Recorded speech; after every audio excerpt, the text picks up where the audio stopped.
Maya stepped off the dusty bus, her worn boots hitting the cracked pavement of the military training facility. The September sun beat down mercilessly as she adjusted the strap of her small backpack. Around her, other recruits gathered in nervous clusters, their voices mixing with the distant sound of drill sergeants barking orders. She kept her head down, avoiding eye contact with the other trainees. Most of them looked like they belonged here.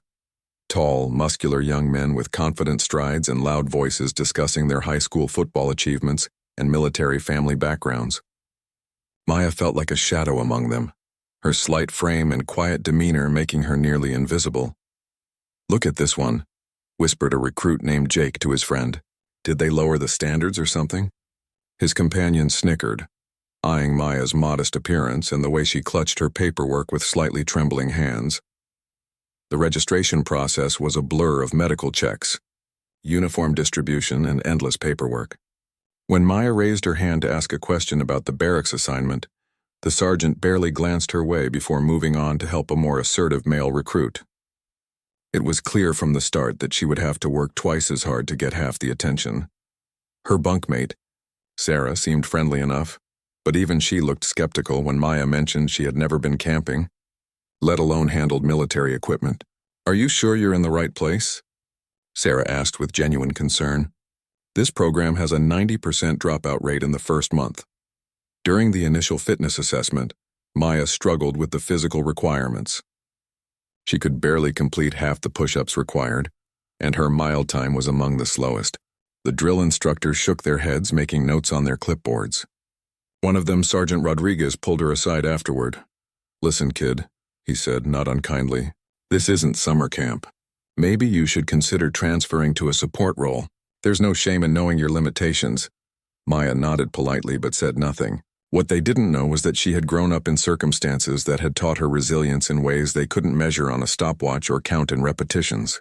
Her childhood in foster care had been a series of challenges that required a different kind of strength. That evening, as the other recruits bonded over shared stories of athletic achievements and military aspirations, Maya sat alone on her bunk, carefully examining her uniform and equipment. She noticed details that others overlooked. The way the fabric was constructed, the precise measurements of the gear, the subtle markings that indicated quality and purpose. Her fingers traced along the collar of her uniform, feeling for something that wasn't quite visible to the casual observer. There, barely perceptible to the touch, was a small raised mark near the seam. It was so subtle that most people would dismiss it as a manufacturing quirk, but Maya recognized it for what it was. The lights-out whistle blew, and the barracks fell into relative quiet. In the darkness, Maya allowed herself a small smile. Everyone saw what they expected to see. A young woman who didn't belong, who would likely wash out before the week was over. They had no idea that she had been preparing for this moment her entire life, just not in the way they might expect. As her fellow recruits settled into sleep, Maya lay awake, her mind already working through strategies and calculations. Tomorrow would bring new challenges, new opportunities for others to underestimate her. She was counting on it. The mark on her uniform collar seemed to pulse with warmth against her skin, a reminder of who she really was and why she was truly here. Outside, the night guards made their rounds, completely unaware that among the seemingly ordinary recruits was someone whose presence would soon change everything. The first day had gone exactly as Maya had planned. She was invisible, underestimated, and perfectly positioned for what came next. The second week of training brought tactical exercises that separated the confident from the truly capable. Maya continued to struggle with the obvious physical challenges, consistently ranking in the bottom third of her class. During obstacle course runs, she would lag behind, breathing heavily and appearing to push herself to her absolute limit just to finish. Her fellow recruits had stopped noticing her entirely. Jake and his friends now openly discussed their assumptions about who would make it through the program, and Maya's name never came up except as an example of someone who would probably quit soon. Even the instructors seemed to have written her off, their attention focused on the more promising candidates. "She's trying her best, but some people just aren't cut out for this," Sergeant Rodriguez commented to another instructor after watching Maya finish dead last in a combat drill. "I give her another week before she requests a transfer." But while everyone focused on what Maya couldn't do, they missed what she could do extraordinarily well. During map-reading exercises, she completed the navigation challenges faster than anyone else, though she was careful to double-check her work slowly to avoid standing out. When equipment malfunctioned, she often quietly fixed it before anyone noticed there had been a problem. Her real skills became apparent during a nighttime stealth exercise. The recruits were divided into teams and tasked with infiltrating a mock enemy position without being detected by instructors equipped with night vision. Most teams charged ahead with elaborate plans and coordinated movements that sounded impressive, but proved clumsy in execution. Maya's team was skeptical when she suggested a different approach. "Look, no offense," said her teammate Marcus, "but maybe you should just follow our lead on this one." Maya nodded agreeably and fell back, but as they moved through the course, she began making subtle adjustments to their route. While other teams triggered alarm after alarm, Maya guided her group through shadows and blind spots with an intuition that seemed almost supernatural. She noticed things others missed: the pattern of the guards' movements, the slight variations in terrain that could provide concealment, the way sound carried differently in various parts of the course. They were the only team to reach the objective undetected. When the instructors reviewed the exercise afterward, they seemed genuinely puzzled. "Team 7, what was your strategy?" asked the lead instructor. Marcus stepped forward to explain their approach, but he couldn't quite articulate how they had known where to go or when to move. The success felt almost accidental to him, and the instructors seemed to accept that explanation. Maya remained silent in the back of the group, her expression giving nothing away. Later that night, she volunteered for extra kitchen duty, claiming she needed to make up for her poor performance in physical training. What she was really doing was memorizing the layout of the base, noting security protocols, and observing the habits of the staff. Information was her true currency, and she was steadily building a detailed mental map of everything around her. During a particularly brutal day of combat training, one of the recruits, Tommy, twisted his ankle badly during a drill. While others stood around uncertain what to do, Maya was immediately at his side, applying pressure to reduce swelling and improvising a support brace from available materials. Her movements were swift and precise, suggesting training that went far beyond basic first aid. "Where did you learn to do that?" Tommy asked, genuinely grateful as the pain subsided. "YouTube videos," Maya replied with a self-deprecating smile. "I watch a lot of medical shows." But Sergeant Rodriguez had been watching from a distance, and something about Maya's technique nagged at him. The way she had assessed the injury, the confidence of her movements, the professional quality of her improvised treatment, it all suggested experience that didn't match her file. That evening, he pulled up her recruitment records on his computer, scrolling through the basic information that had seemed unremarkable when she first arrived. Foster care background, average grades, no significant achievements or special training noted, but now little details began to stand out differently. The small inconsistencies in her story, the way she sometimes forgot to maintain her uncertain demeanor, the odd moments of competence that seemed to surprise even her. It all pointed to someone who was working very hard to appear ordinary. As the lights went out in the barracks, Maya lay in her bunk, aware that Sergeant Rodriguez had been paying closer attention to her lately. She would need to be more careful, but she was also pleased with her progress.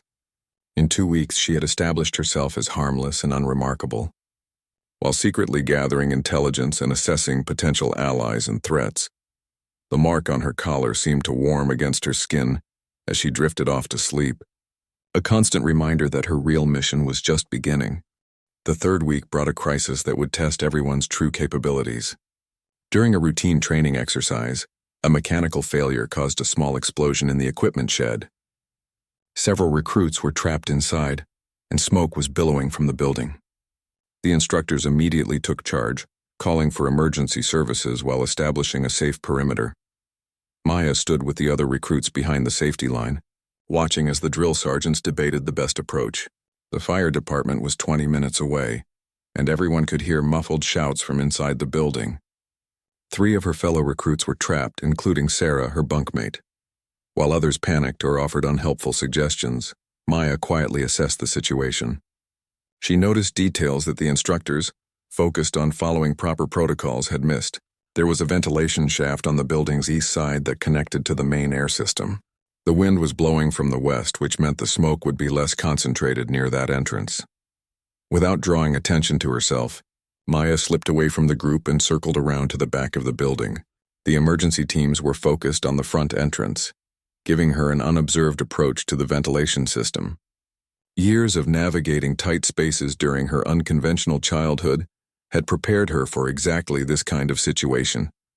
She removed the ventilation grate with tools from her utility belt, items that most recruits carried but rarely knew how to use properly. The shaft was narrow but navigable, and Maya moved through it with practiced efficiency. Inside the building, she could hear Sarah calling for help, her voice weak from smoke inhalation. Maya reached the interior of the shed through an access panel near the floor. The visibility was terrible, but she had memorized the building's layout during her reconnaissance missions over the past weeks. She found Sarah first, unconscious but breathing, trapped under a fallen shelf. Using leverage techniques that shouldn't have been known to a basic recruit, Maya freed her and dragged her to the ventilation shaft. Getting Sarah through the narrow passage required careful maneuvering, but Maya managed it with a skill that spoke of extensive training in rescue operations. She then went back for the other two trapped recruits, working methodically despite the increasing heat and smoke. By the time the fire department arrived, Maya had extracted all 3 victims through the ventilation system and was performing CPR on Sarah behind the building, away from the chaos at the front entrance.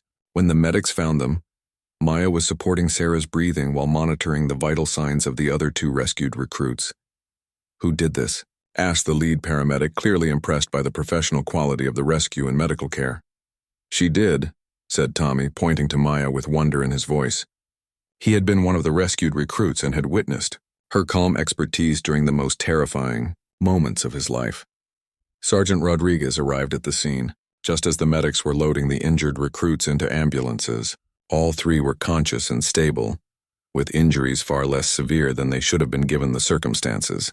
When he saw Maya quietly cleaning soot from her hands with a medical wipe, pieces of a puzzle began falling into place. "Rodriguez," called the fire chief, approaching with his clipboard. "I need to know who performed the initial rescue." This was textbook extraction work, better than what I see from some of my veteran firefighters. Sergeant Rodriguez looked at Maya, who was trying to blend back into the crowd of concerned recruits. Her uniform was torn and dirty, her face streaked with soot, but her demeanor remained that of someone who had simply been in the right place at the right time. "It was Recruit Henderson," he said slowly, watching Maya's reaction. She met his eyes briefly before looking away, and in that moment, he saw something that made his blood run cold. It wasn't fear or embarrassment at being singled out. It was the cold, calculating look of someone assessing whether her cover had been blown. That evening, as the other recruits celebrated Maya as a hero, she deflected praise and insisted she had just gotten lucky. But Sergeant Rodriguez couldn't shake the memory of her expression, or the professional way she had handled every aspect of the crisis. He began making phone calls that night, reaching out to contacts in military intelligence. Meanwhile, Maya lay in her bunk, knowing that her careful facade had developed cracks. The rescue had been necessary. She couldn't have lived with herself if she had let Sarah and the others suffer when she had the skills to help them. But it had also revealed capabilities that didn't match her file. She touched the mark on her collar, feeling its familiar warmth. Phase 1 of her mission was coming to an end sooner than planned. Soon she would have to decide whether to maintain her cover or reveal enough of the truth to continue her work. The general she was waiting for hadn't arrived yet, but she sensed that her time as an underestimated recruit was rapidly running out. In his office, Sergeant Rodriguez stared at Maya's recruitment file on his computer screen, now certain that nothing in it was true. The question was whether she was a threat to be contained or an asset to be protected.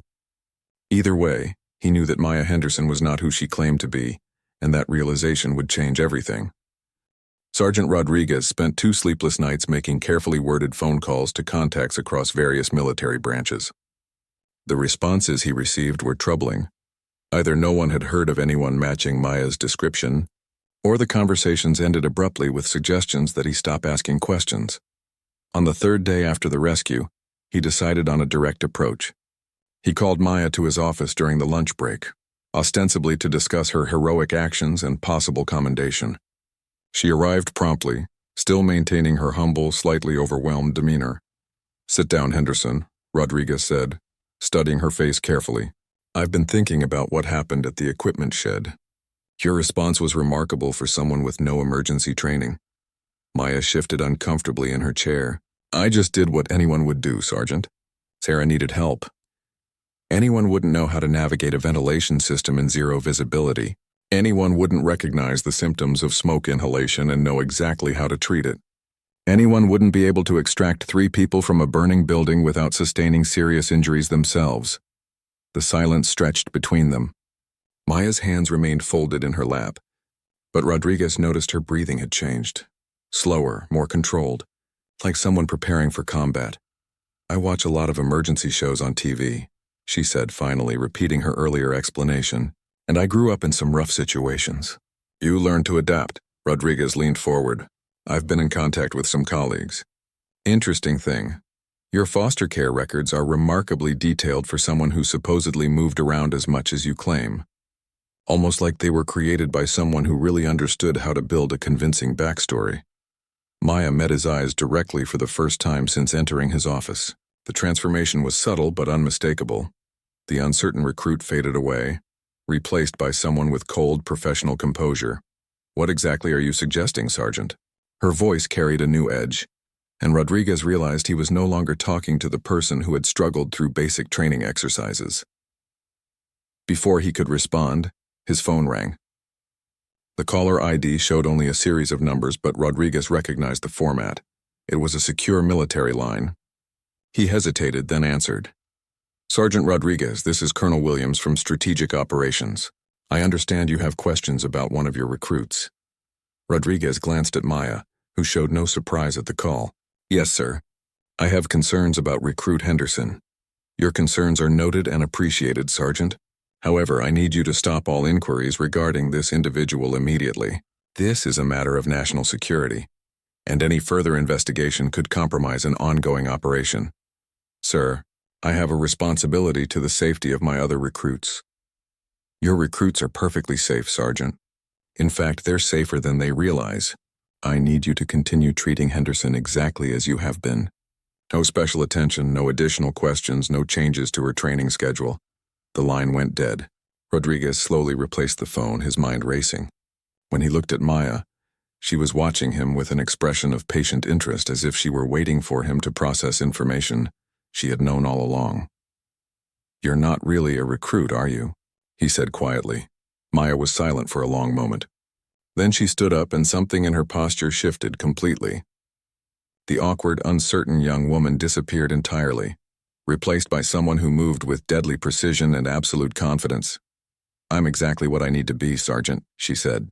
"And right now I need to be a struggling recruit who happened to get lucky during an emergency. Can you help me maintain that?" Rodriguez studied her face, seeing clearly now what he had missed before.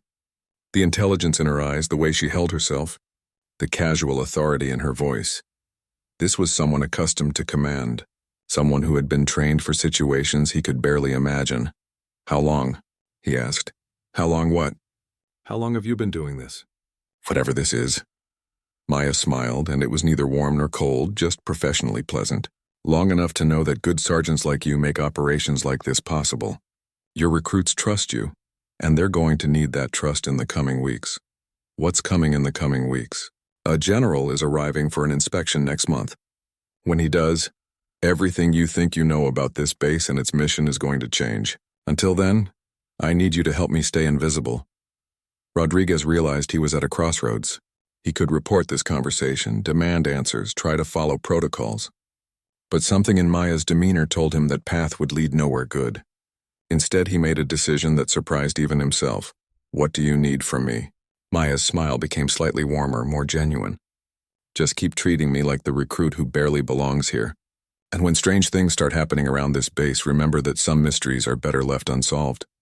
She moved toward the door, then paused. "Thank you for caring about my fellow recruits, Sergeant. That kind of integrity is exactly why I'm here." After she left, Rodriguez sat alone in his office, staring at the recruitment file that he now knew contained nothing but lies. Outside his window, he could see Maya rejoining her training group, instantly transforming back into the uncertain young woman who struggled with basic drills. But now he knew the truth. She wasn't struggling because she couldn't do better. She was struggling because being underestimated was exactly where she needed to be. 3 weeks passed in carefully maintained normalcy. Maya continued her performance as the struggling recruit, while Sergeant Rodriguez found himself watching her with new eyes. He began to notice patterns he had missed before, the way other recruits unconsciously looked to her for guidance during difficult moments, how equipment problems mysteriously resolved themselves when she was nearby, and the subtle ways she influenced group dynamics without anyone realizing it. The announcement came on a Tuesday morning during formation. General Patricia Hawthorne would be conducting a comprehensive base inspection in 1 week, evaluating both facilities and personnel. The recruits buzzed with nervous energy. Being noticed by a general could make or break a military career. Maya's reaction was barely perceptible, but Rodriguez caught the slight tightening around her eyes, the way her breathing shifted almost imperceptibly. This was the moment she had been waiting for. Over the next few days, the base transformed into a showcase of military precision. Every surface was scrubbed, every uniform pressed to perfection, every drill practiced until it became second nature. Maya participated in the preparations with the same nervous enthusiasm as her fellow recruits. But Rodriguez noticed she paid particular attention to the security arrangements and the general's planned itinerary. General Hawthorne arrived on a crisp Friday morning, her convoy of black vehicles cutting through the morning mist like a blade. She was a formidable woman in her early 50s, with silver hair pulled back severely and eyes that seemed to catalog every detail around her. Her reputation preceded her, a brilliant strategist who had earned her stars through intelligence operations that remained classified decades later. The inspection proceeded according to schedule. General Hawthorne reviewed facilities, observed training exercises, and conducted brief interviews with selected personnel. Maya was not among those chosen, remaining invisible in the ranks of ordinary recruits. But during the afternoon equipment demonstration, something went wrong. A critical piece of communications equipment malfunctioned, just as the general was being shown the base's emergency response capabilities. The technicians scrambled to fix it, but the complex system required expertise that would take hours to arrange. Maya watched from her position in the back of the assembled recruits as the demonstration ground to an embarrassing halt. The base commander's face grew red as he apologized profusely to the general, who observed the chaos with cool professional interest. Without thinking, Maya stepped forward. "Permission to speak, sir." The base commander looked irritated. "Not now, recruit. Return to formation." But General Hawthorne's attention had focused on Maya with laser intensity. "Let her speak, Colonel." "Ma'am, I noticed the frequency modulator seems to be cycling incorrectly. If you adjust the input parameters to compensate for the atmospheric interference we've been having this week, it might stabilize the connection." The technicians exchanged skeptical glances, but General Hawthorne nodded toward the equipment. "Show them." Maya approached the communication array with confident movements that were completely at odds with her usual uncertain demeanor. Her hands moved over the controls with practiced expertise, making adjustments that the trained technicians hadn't considered. Within minutes, the system hummed to life with crystal-clear reception. The silence that followed was profound. Every eye was on Maya, but she seemed oblivious to the attention, focused entirely on the general's reaction. General Hawthorne approached slowly, her expression unreadable. She stopped directly in front of Maya, close enough that their conversation couldn't be overheard. "What's your name, recruit?" "Maya Henderson, ma'am." "Your real name?" Maya's composure never wavered. "Maya Chen, ma'am. Special Operations Division assigned to deep cover intelligence gathering." The general's eyes narrowed slightly. "Show me your mark." Without hesitation, Maya pulled back the collar of her uniform, revealing the small raised symbol that had been hidden there all along. It was barely visible, but General Hawthorne recognized it immediately. The mark of an agent trained in the most classified programs the military had to offer. "How long have you been here, Agent Chen?" 6 weeks, ma'am. Embedded to investigate potential security vulnerabilities and assess base readiness for classified operations. General Hawthorne glanced around at the assembled personnel, all of whom were straining to hear their conversation. Rodriguez stood among the other instructors, his face carefully neutral, but Maya caught his eye and nodded slightly. "Your assessment?" the general asked quietly. The personnel are dedicated and capable, ma'am. Sergeant Rodriguez is particularly effective. He identified inconsistencies in my cover within 2 weeks but chose security over procedure when he realized the larger picture. The recruits show strong potential, though they'll need additional training before they're ready for advanced operations. Advanced operations? Maya's expression remained professional, but there was a flicker of something deeper in her eyes. The operations you're here to discuss, ma'am. The ones that require a base full of people who can keep secrets and follow orders without question, even when those orders don't make sense to them. General Hawthorne studied Maya for a long moment, then stepped back. To the assembled crowd, she spoke in a voice that carried clearly across the demonstration area. Recruit Henderson has shown exceptional initiative and technical knowledge. I'm recommending her for immediate advancement to specialized training. The other recruits erupted in surprised murmurs and congratulations, believing they had witnessed an unlikely success story. Only Sergeant Rodriguez understood that he had just seen the conclusion of a carefully orchestrated performance that had taken weeks to execute. As the general moved on to continue her inspection, Maya caught Rodriguez's eye once more. The message in her look was clear. Everything was about to change, and the real work was just beginning. The mark on her collar seemed to pulse with warmth as she rejoined the ranks of recruits, knowing that her time as the underestimated outsider was finally over. That evening, after the general's convoy had disappeared into the distance, Maya found herself in a conference room she had never seen before, hidden in a section of the base that didn't appear on any of the maps she had memorized. General Hawthorne sat across from her, along with 2 other officers whose uniforms bore no identifying marks. Your report, Agent Chen. Maya's demeanor had transformed completely. Gone was any trace of the uncertain recruit. In her place sat a professional intelligence operative with years of experience written in every controlled gesture. The base is suitable for the proposed operations, ma'am. The personnel demonstrate strong loyalty and discretion. Sergeant Rodriguez identified me as an anomaly, but chose to protect what he believed was a national security operation, rather than pursue personal curiosity. The recruits have formed strong bonds and would be unlikely to break confidence even under pressure. Your recommendations? Rodriguez should be brought into the operation fully. He's already proven his reliability, and the recruits trust him completely. Several of the trainees show potential for advanced roles. Tommy Martinez has natural leadership abilities. Sarah Williams demonstrates exceptional problem-solving under stress. And Jake Morrison, despite his initial attitude, adapts quickly to new information. General Hawthorne made notes as Maya spoke. And the security vulnerabilities you were tasked to identify? The main weakness is overconfidence in conventional security measures. The ventilation system I used to extract the trapped recruits could be exploited by hostile agents. The communication arrays are vulnerable to frequency manipulation, as I demonstrated. But these are technical issues that can be resolved with minor modifications. One of the unmarked officers leaned forward. What about operational security? Did anyone suspect your true identity before Rodriguez? Maya considered this carefully. No, sir. The cover identity was effective because it played against expectations. Military personnel are trained to recognize threats that look dangerous. They're not conditioned to suspect someone who appears to be failing by conventional metrics. Interesting observation, General Hawthorne said, and one that supports the operational model we're developing. Agent Chen, you've spent 6 weeks establishing relationships with these people. How do you assess their readiness for what comes next? They're ready to follow orders, ma'am, but they're not ready for the reality of what those orders might entail. They joined the military expecting conventional service, training, deployment, traditional missions. What you're proposing will require a different kind of commitment. The general exchanged glances with her colleagues. Explain. Maya chose her words carefully.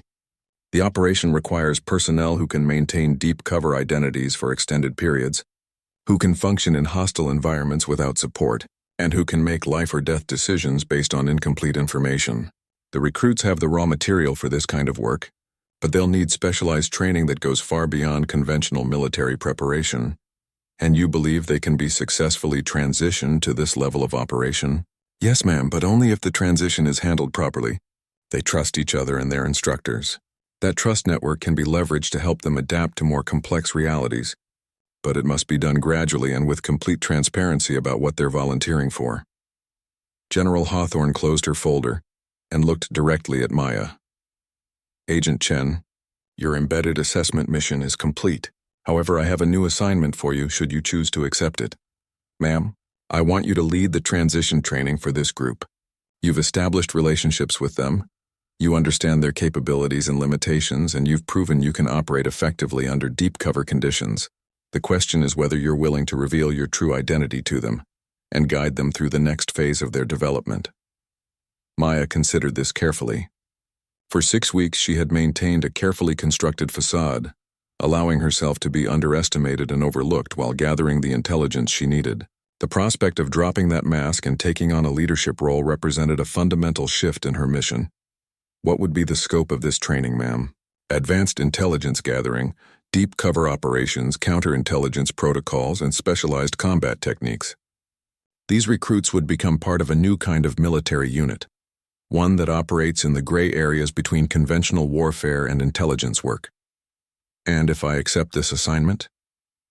You would hold the rank of lieutenant, with full authority over the training program.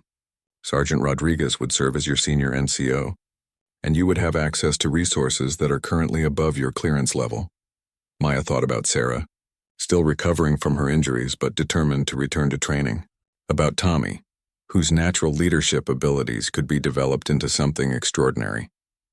About Jake, whose initial prejudices had given way to grudging respect that could become genuine loyalty. Even about Sergeant Rodriguez, who had chosen to trust her based on instinct rather than evidence. I accept the assignment. Ma'am. General Hawthorne smiled, the first genuinely warm expression Maya had seen from her. I thought you might. Tomorrow morning, you'll address your former fellow recruits in their new capacity as candidates for the Special Operations Development Program. They'll learn that their boring training base is about to become something much more interesting. As the meeting concluded and Maya prepared to leave, General Hawthorne called her back. Agent Chen, the mark on your collar, when did you first receive it? Maya's hand moved instinctively to the hidden symbol. 7 years ago, ma'am, when I completed my first deep cover assignment. And in all that time, has anyone recognized it before today? No, ma'am. You're the first? The general nodded thoughtfully. Good. Because tomorrow, when you reveal yourself to those recruits, they're going to learn that sometimes the most dangerous people are the ones who let you underestimate them. And sometimes being underestimated is the greatest weapon you can possess. Maya left the conference room with her new orders, knowing that tomorrow would bring the end of one mission and the beginning of another. The uncertain recruit named Maya Henderson would finally disappear, replaced by Lieutenant Maya Chen, who would guide a new generation of operatives into the shadows where the real work of protecting their country took place. The mark on her collar, no longer hidden, would serve as a reminder to all who saw it that appearances could be deceiving, and that true strength often came disguised as weakness.